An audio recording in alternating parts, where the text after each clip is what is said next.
தீர்மானம் எண் 8 மதம் மாறியவர்களுக்கான இடஒதுக்கீட்டு உரிமைகளை வழங்க வேண்டும். கிறிஸ்தவர்களாக, பௌத்தர்களாக, பிசி சமூகத்திலிருந்தும் எஸ்சி சமூகத்திலிருந்தும் ஏராளமானவர்கள் மதம் மாறி இருக்கிறார்கள்.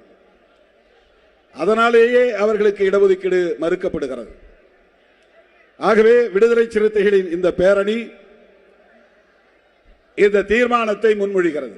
தம்பி, அந்த வண்டி அங்கே நிற்கட்டும், உள்ள வராதீங்க, அப்படியே நில்லு. ரொம்ப டைட்டா இருக்கு.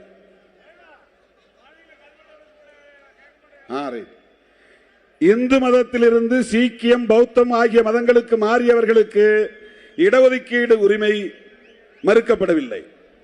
சீக்கியரா மாறினா இடஒதுக்கீடு உண்டு, புத்திஸ்டா மாறினா இடஒதுக்கீடு உண்டு. ஆனா முஸ்லிமாவும் கிறிஸ்டினாவும் மாறினா இடஒதுக்கீடு இல்லை. ஆனால் இஸ்லாம் மற்றும் கிறிஸ்தவம் ஆகிய மதங்களை தழுவுகிற பட்டியல் சமூகத்தினர், ஷெட்யூல் காஸ்ட் மற்றும் பிற பிற்படுத்தப்பட்டோருக்கு ஓபிசி இடஒதுக்கீடு வழங்கப்படுவதில்லை. இது அரசமைப்பு சட்டம் உறுப்பு எண் 25 உறுதி செய்யப்பட்டுள்ள மத அடிப்படையிலான சுதந்திரத்தை மறுப்பதாக உள்ளது. இது வயலேஷன் ஆஃப் ஆர்டிகல் 25, அம்பேத்கர் எழுதிய அரசமைப்பு சட்டத்தின் உறுப்பு எண் ஆர்டிகல் 25. அதை வயலேட் பண்ணுது, மீறுது. இது அரசமைப்பு சட்ட உறுப்பு எண் 25 உறுதி செய்யப்பட்டுள்ள மத அடிப்படையிலான சுதந்திரத்தை மறுப்பதாக உள்ளது.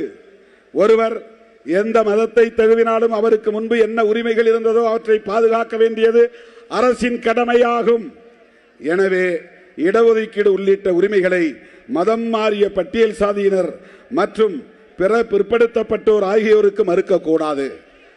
அவர்களுக்கும் இடஒதுக்கீடு கிடைத்திட உரிய சட்டம் இயற்ற வேண்டும் என இந்த பேரணி இந்திய ஒன்றிய அரசை வலியுறுத்துகிறது.